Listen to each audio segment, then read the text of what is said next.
Salam Indonesia, pemirsa Bali TV, Sumatera TV, Aceh TV, Surabaya TV, Jogja TV, Bandung TV, Semarang TV, Indonesia Network. Hari ini program Indonesia Maju berada di Jakarta dan berbahagia sekali kita dapat berbincang-bincang dengan Menteri Pariwisata dan Ekonomi Kreatif yang masih muda, Pak Wisnu Tama. Terima kasih. Saya lebih baik panggil Mas Tama. Ya. Sukses Pak. Ya. Selamat sudah mengemban tugas amanah untuk memajukan pariwisata dan ekonomi kreatif kita Pak. Harus maju. Oke. Untuk Indonesia maju.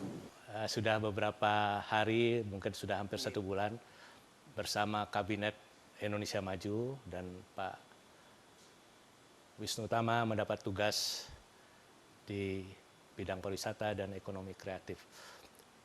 Bagaimana sebetulnya Pak visi Pak Presiden kita dalam konteks perkembangan pariwisata kita ke depan, termasuk ekonomi kreatif kita ini, Pak? Ya, kalau visi dari Bapak Presiden, Ya. intinya adalah satu, meningkatkan devisa Ya. sebesar-besarnya. Kedua, juga kita diharapkan bisa menjadi penyumbang devisa terbesar di Indonesia. Karena sekarang ini kita nomor 2 hari ini. Kita harapkan dengan berbagai macam strategi, action yang kita lakukan, mudah-mudahan bisa meningkatkan posisi itu menjadi nomor 1 gitu loh. Jadi ini menurut kami sangat penting untuk kita bisa wujudkan. Dan dari sisi ekonomi kreatif juga kita diharapkan bisa mempunyai daya saing dari kualitas barang-barangnya, bahkan bisa jadi ekspor, jadi kualitas ekspor dan bisa diekspor ke luar negeri sehingga mendatangkan devisa juga. Tetapi memang ke depan bukan hanya devisa yang kita harapkan, gitu, tetapi juga membuat dampak yang positif kepada masyarakat di daerah tujuan wisata tersebut, ya kan? Begitu banyak potensi dari pariwisata ini sendiri. Kita tahu ada 5 super prioritas, ya kan? Yaitu Labuan Bajo, Mandalika, lalu ada Likupang, ada Borobudur, ada Toba gitu. Itu menjadi program yang diakselerasi gitu agar segera terwujud. Tetapi juga berbagai macam wilayah di luar itu yang mempunyai potensi wisata juga harus tetap kita kembangkan. Bukan berarti 5 itu yang lain dilupakan. Enggak, itu enggak begitu sama sekali. Justru tetap kita bangun sedemikian rupa agar tetap mempunyai daya tarik.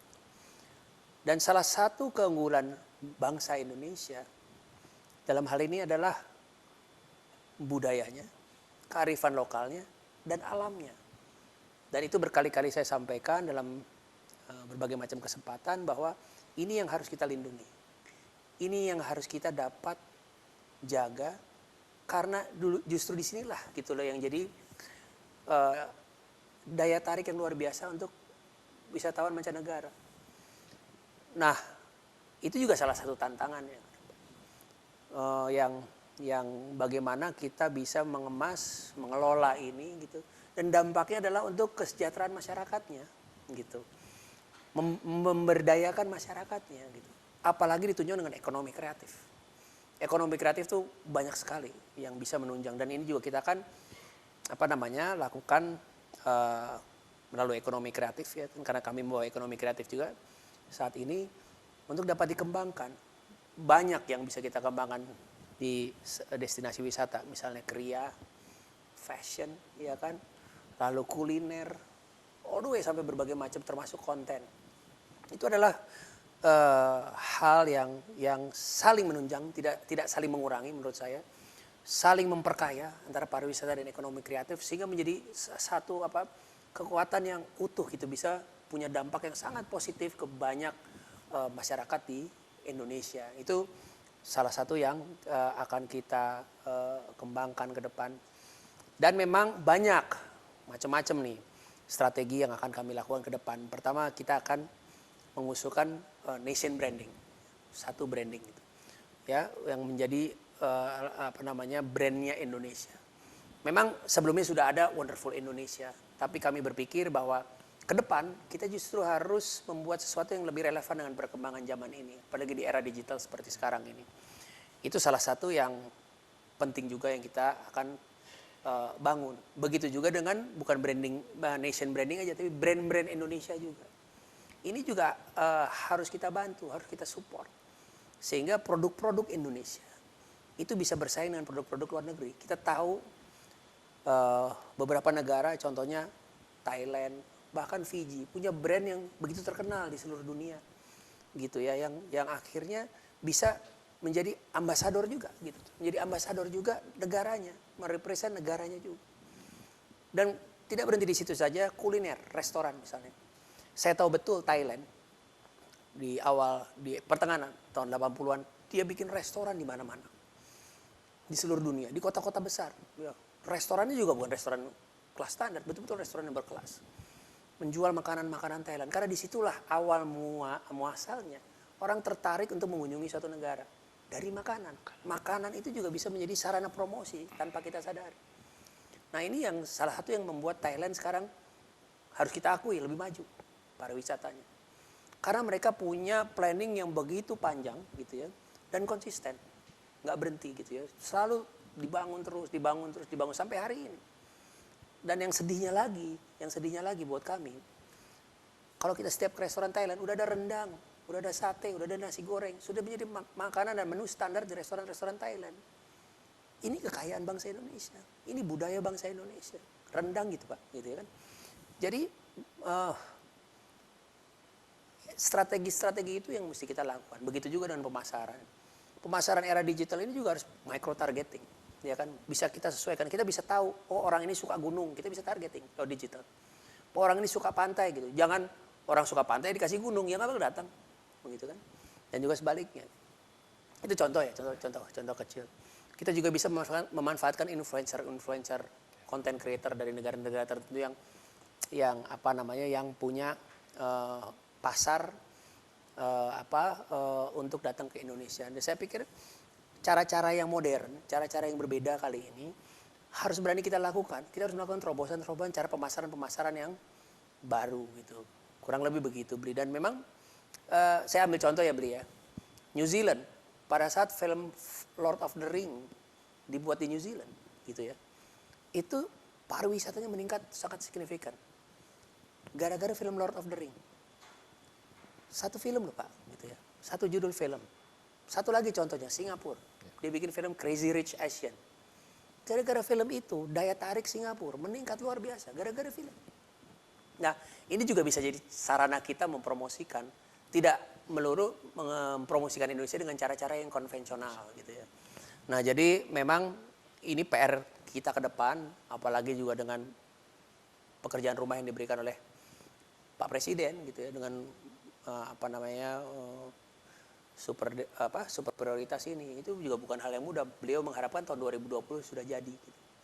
Tetapi pariwisata is not only about infrastructure, ekosistemnya, keramah tamahannya, ya kan, hospitality-nya, kesiapan masyarakatnya, menjaga budayanya, begitu ya, menjaga kearifan lokalnya. Itu justru yang orang pengen lihat. Karena kalau kita bicara misalnya danau, di mana-mana ada danau, tapi apa yang membuat jadi lebih, gitu kan? Di mana-mana ada pantai, ya kan? Tapi apa yang membuat itu lebih?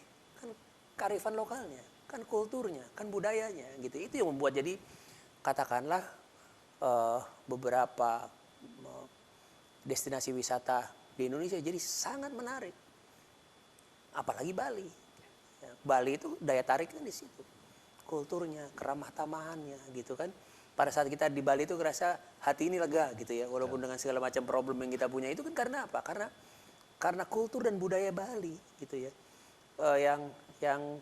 Yang sangat luar biasa dan saya rasakan secara pribadi setiap saat saya berkunjung ke sana gitu, Bli. Jadi Mas Tama, jadi kita memang sepakat bahwa kita tetap optimis dengan budaya bangsa kita, dengan kearifan lokal kita akan bisa capai kemajuan di bidang pariwisata untuk bangsa kita, kemajuan industri kreatif kita untuk bangsa kita. Yang perlu mungkin kita lihat Pak, strategi khusus yang bisa kita lakukan ke depan mengingat situasi perubahan global dalam persaingan industri kreatif maupun pariwisata yang kita lawan, misalnya Bali yang 40% memberikan kontribusi dalam devisa pariwisata untuk bangsa kita ini, justru yang dilawan itu seperti Bapak sampaikan Thailand, yang dilawan itu Malaysia. Tapi kita melihat bahwa ini tetap optimis. Adakah strategi khusus Pak dalam hal menghadapi tantangan global? Jadi memang begini, saya juga sempat sampaikan diskusi dengan Pak Presiden bahwa bagaimana kita menstrategikan pariwisata kita ke depan lebih jelas lagi gitu ya. Artinya saya juga concern dengan bagaimana kita melindungi alam kita, ya kan, bagaimana kita menjaga supaya kita nggak tambah kotor ya, sampah dan lain sebagainya, itu salah satu concern dari kami gitu ya. Makanya salah satu strategi ke depan yang akan kita lakukan adalah meningkatkan kualitas wisman kita gitu ya, sehingga dengan meningkatnya kualitas wisatawan yang datang ke Indonesia, selain membawa devisa yang jauh lebih besar gitu ya, tetapi juga akan lebih baik untuk melindungi alam kita, melindungi budaya kita gitu ya. Karena kan semakin orang semakin punya kemampuan kan makin menghargai hal-hal seperti itu, ya kan. Dan juga punya dampak ekonomi karena kemampuan daya beli mereka kan akan lebih tinggi gitu ya. Jadi saya ibaratkan, saya lebih prefer ya, bukan jumlah wisatawannya tapi devisanya begitu, sehingga punya impact yang luar biasa secara ekonomi. Saya ambil contoh New Zealand. New Zealand itu wisatawannya cuma 4 juta per tahun, nggak lebih banyak dari kita. Tetapi average spending per arrivalnya hampir 5.000 US dollar. Nah kan, sementara Indonesia yang sekarang average spending per arrival 1.220 US dollar. Lah, udah wisatawannya banyak, yang di spend nggak banyak gitu ya. Lebih baik kan kita ngurusin dikit tapi benar-benar berkualitas gitu. Ini bukan strategi jangka pendek, kita mesti berpikir panjang ini untuk mengelola ini semua. Sehingga saya perhatikan juga hotel-hotel yang bintang 5 ke atas di Bali justru malah lebih penuh gitu. Karena apa? Ya itu tadi, ada potensinya, kita pelajari itu, ada potensinya premium market ini. Dan juga dengan premium market ini banyak yang dampak daripada alam, lingkungan, budaya itu tidak terlalu terganggu biasanya. Kalau premium pariwisata yang lebih premium itu biasanya tidak terlalu mengganggu atau merusak apa yang ada gitu ya. Ya istilahnya banyak yang protes juga, wisatawan mabuk-mabukan di jalan gitu-gitu segala macam, itu kan bukan karakternya yang premium. Premium cenderung lebih menghargai gitu loh, adat istiadat setempat, budaya setempat dan lain sebagainya. Nah, tapi ini bukan strategi jangka pendek, ini butuh strategi yang panjang.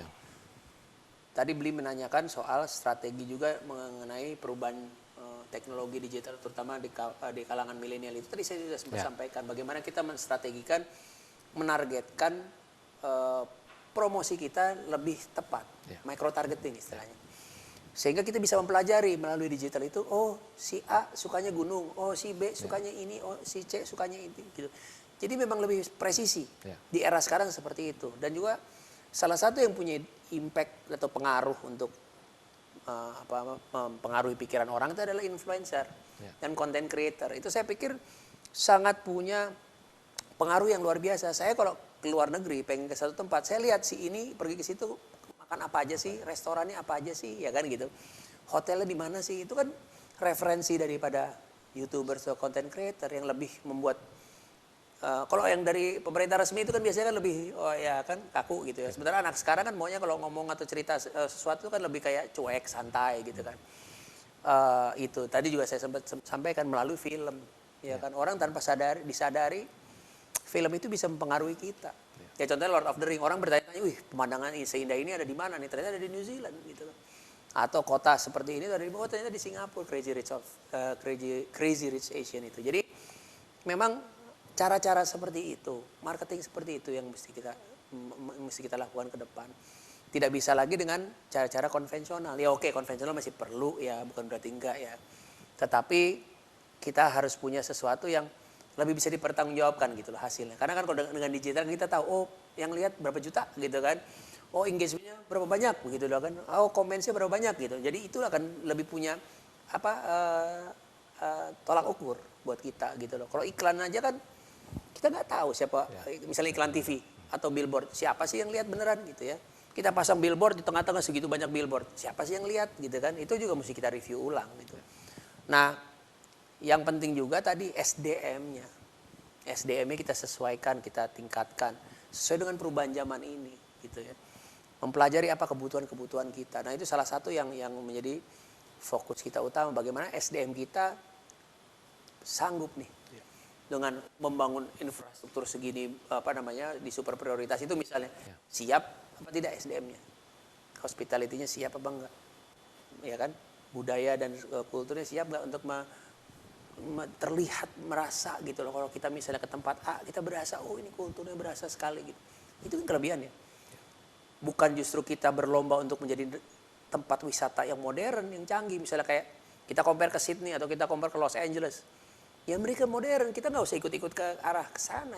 Saya justru sangat khawatir kalau kita mesti ikut-ikut ke arah sana. Akhirnya kita tidak akan bisa istilahnya mempunyai uniqueness. Itu kata kuncinya. Uniqueness itu menjadi satu kata yang sangat penting dalam positioning kita di begitu banyak destinasi wisata di dunia ini. Dan salah satu yang menjadi contoh keberhasilan uniqueness ini adalah apa? Bali. Begitu stand out-nya Bali itu gitu ya. Bahkan pada saat saya waktu kuliah dulu beli ya tahun 90-an gitu, saya kuliah di Amerika sebelah ujung sana di perbatasan Kanada gitu. Mereka taunya Bali. Nah, itu kenyataan gitu. Indonesia dikira di Bali, bukan Bali di Indonesia menurut mereka. Nah, kenapa orang tahu? Saya tanya, kenapa tahu? Dia kasih lihat baju-baju tariannya, baju daerahnya, gitu. Saya tahu, saya lihat sendiri, saya rasakan sendiri sebagai seorang mahasiswa pada saat itu. Itu yang mesti kita jaga, itu yang mesti kita kelola dan kita promosikan ke seluruh penjuru dunia. Gitu. Mas Tama, menarik sekali bahwa Mas Tama seorang menteri muda ini, komitmennya terhadap bagaimana memajukan pariwisata dan industri kreatif ini betul-betul di satu sisi menjaga manusia Indonesia, menjaga bangsa kita yang bineka, kemudian alam yang tetap harus berdasarkan alam Indonesia. Jadi beda sekali dengan rame-rame yang saya lihat terakhir ini, Pak. Ya, gimana itu? Ya terus terang saya kaget juga karena yang diberitakan gitu ya. Pertama headlines dari media tersebut itu sama sekali saya tidak pernah bicara seperti itu, ya kan. Dan itu yang dikembangkan justru sama sekali berlawanan dengan prinsip saya gitu. Secara pribadi bukan sebagai menteri aja sudah beda dengan apa yang ada dalam. Termasuk visi presiden pun. Iya betul. Sudah pegang teguh itu, Pak. Sebelum saya jadi menteri, juga jauh sebelum saya menteri, silakan monggo dicek dalam segala macam track record saya sebagai pembicara di kuliah umum, di sosial media. Saya itu orang yang sangat menghargai perbedaan. Saya sangat menghargai budaya. Saya amat menghargai minoritas. Saya amat menghargai itu semua dan bahkan sangat melindungi dalam statement-statement saya pada saat saya masih bekerja di media dulu gitu. Nah mungkin era sekarang ini kan, di era digital ini kan media itu kadang-kadang bikin judul yang bombastis gitu ya, sehingga mengundang clickbait istilahnya sekarang gitu, biar diklik sama orang, biar dilihat beritanya begitu. Akhirnya menimbulkan polemik yang menurut saya berlawanan sekali dengan apa yang saya yakini selama ini. Sebelum jadi menteri, apalagi jadi menteri gitu kan ya. Karena saya begitu meyakini bahwa pertama, saya ini secara pribadi juga orang yang sangat mengagumi budaya Bali. Saya dibesarkan di keluarga yang mengagumi budaya Bali. Gitu. Sampai saya dan adik-adik saya semua memakai nama Bali. Gitu. Jadi Jadi rada kaget juga gitu ya melihat itu gitu ya, terus terang. Tapi ya sudahlah gitu ya, namanya juga media kadang-kadang suka ya mencari apa namanya tadi saya bilang clickbait. Justru saya melihat apa namanya apa yang saya lihat belakangan ini begitu ya. Terus saya ingin meluruskan bahwa saya pertama tidak akan berubah gitu. Saya tidak akan berubah dan tidak akan merubah kultur dan kekuatan Bali itu. Dan saya tidak punya hak untuk merubah itu. Sama sekali. Tugas saya justru mempromosikan, mengembangkan. Ya kan? Justru saya harus melindungi kultur budaya kita dari budaya-budaya asing. Manapun juga itu. Itu justru tugas saya dan saya jamin itu. Bahwa itu budaya yang begitu saya kagumi. Dari sejak saya lahir, saya memahami dan mendengar tentang wisdom dari penduduk Bali, dari Pulau Bali gitu. Ya kan? Saya diberikan nama juga ada ceritanya gitu ya. Ada cerita yang begitu kuat gitu loh. Tentang Dewa Wisnu gitu kan. Jadi begitu mendengar itu lumayan kaget ya beli ya. Bagaimana orang yang begitu menghargai, bukan karena saya diinterview saya terus mengklarifikasi sesuatu yang bukan saya demi supaya nggak diserang, enggak gitu loh. Saya orang yang sangat menghargai keberagaman itu. Tidak pernah ada track record saya dengan siapapun juga itu ya bersikap atau berkata atau berucap yang apa namanya ya tidak menghargai perbedaan dan budaya itu. Jadi memang sekali lagi saya luruskan beli bahwa saya ini meyakini bahwa keberagaman kita, nah ini saya sering sampaikan di berbagai macam kesempatan, keberagaman kita bukan kelemahan. Keberagaman kita justru sebuah kekuatan bangsa Indonesia. Pada saat bangsa ini bisa harmoni dalam perbedaan, saya amat meyakini bangsa ini akan melesat pesat menjadi bangsa yang maju. Seperti judul acara ini, Indonesia Maju. Jadi itu adalah sebuah prinsip yang saya yakini sebagai seorang manusia, bukan saja sebagai seorang menteri. Apalagi diberi amanah untuk menjadi menteri gitu ya.